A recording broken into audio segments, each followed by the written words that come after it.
మనకి kidney failure అయింది sir. యాక్చువల్‌గా కిడ్నీ ఫెయిల్యూర్ అయితే వాళ్ళకి ట్రీట్మెంట్స్ ఇస్తాం మనం, డయాలిసిస్ అనవన్నీ. సో పేషెంట్‌ని ఎన్ని ఇయర్స్ వరకు మనం అలా కిడ్నీ ఫెయిల్యూర్ అయ్యాక రీప్లేస్ చేయకుండా ఎన్ని ఇయర్స్ కాపాడొచ్చు అంటారు అలాగా? యాక్చువల్‌గా ఏంటంటే ఐడియల్ రీప్లేస్మెంట్ అయితే కొత్త కిడ్నీ వేయడమే.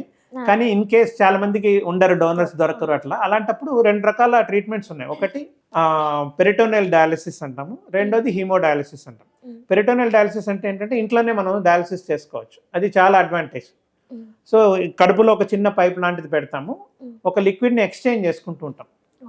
ఆ లిక్విడ్ లోపలికి పంపించి ఒక 2-3 అవర్స్ నుంచి మళ్ళీ డ్రైన్ చేసేస్తాం లిక్విడ్ కడుపులో.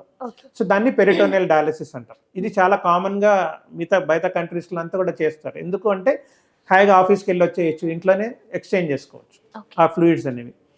హీమోడయాలిసిస్ అంటే హాస్పిటల్కి రావాలి, బ్లడ్ శుద్ధి చేస్తారు. సో దానిలో చాలా కాంప్లికేషన్స్ ఉంటాయి. సడన్ బీపీ డ్రాప్ అయిపోవచ్చు, తర్వాత రకరకాల ఇన్ఫెక్షన్లు అన్నీ రావచ్చు. ఎందుకంటే ఆ మెషిన్స్ అనేవి అందరికీ వాడుతుంటారు.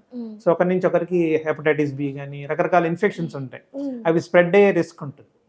ఎందుకంటే కొంతమందికి పాజిటివ్ ఉండదు, కానీ ఆ ఫేస్లో ఉంటాయి, ఇంక్యుబేషన్ పీరియడ్ అంటాం, అంటే పాజిటివ్కి నెగిటివ్కి మధ్యలో. ఆ టైంలో కానీ వాళ్ళకి డయాలిసిస్ ఇచ్చి నెక్స్ట్ పేషెంట్ పెట్టారనుకోండి, ఆటోమేటిక్గా ఇన్ఫెక్షన్స్ అనేవి వచ్చే రిస్క్ ఉంటుంది. హెచ్ఐవి కూడా అంతే, ఏవైనా కూడా బ్లడ్ బార్న్ ఇన్ఫెక్షన్స్ అన్ని కూడా రావచ్చు.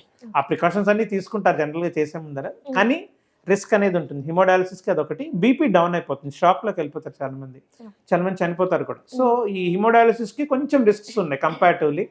అదే పెరిటోనియల్ డయాలిసిస్ అంటే చాలా కంఫర్టబుల్గా ఉంటుంది, ఏ ప్రాబ్లం ఉండదు, క్లీన్గా చేసుకోవాలి అయితే, ఎందుకంటే దానిలో కూడా ఇన్ఫెక్షన్ వచ్చే రిస్క్ ఉంటుంది కాబట్టి. బట్ అది ఇంట్లో చేసుకోవచ్చు, రెగ్యులర్గా ఆఫీస్ వర్క్లకి ఏమీ డిస్టర్బెన్స్ ఉండదు. ఎందుకంటే ఇప్పుడున్న లైఫ్లో మనము ఇంట్లో పనుకోమంటే ఉంటారు కదా, ఎవరు ఉండలేరు కదా. సో వర్క్తో పాటు ఇది కూడా ఉంటుంది. సో పెరిటోనియల్ డయాలిసిస్కి ప్రిఫరెన్స్ ఎక్కువ ఉంటుంది. ఇట్లా పెరిటోనియల్ డయాలిసిస్ మీద మీరు 10 to 20 years వరకు రన్ చేయొచ్చు. ఒకే ఒక డిసడ్వాంటేజ్ ఏంటంటే మీకు కిడ్నీ ట్రాన్స్ప్లాంట్కి డయాలిసిస్కి ఇది ఆర్టిఫిషియల్ కదా. సో న్యాచురల్గా ఈ కిడ్నీ ఫెయిల్యూర్ వల్ల వచ్చే చేంజెస్ అన్నీ వస్తాయి బాడీలో. అంటే మీకు అథెరోస్క్లెరోసిస్ అంటాం, అన్ని రక్తనాళాలు గట్టిపడతాయి, హార్ట్ మీద ఎఫెక్ట్ ఉంటుంది, బీపీ పెరుగుతూ ఉంటుంది, బీపీ తగ్గదు కంప్లీట్గా.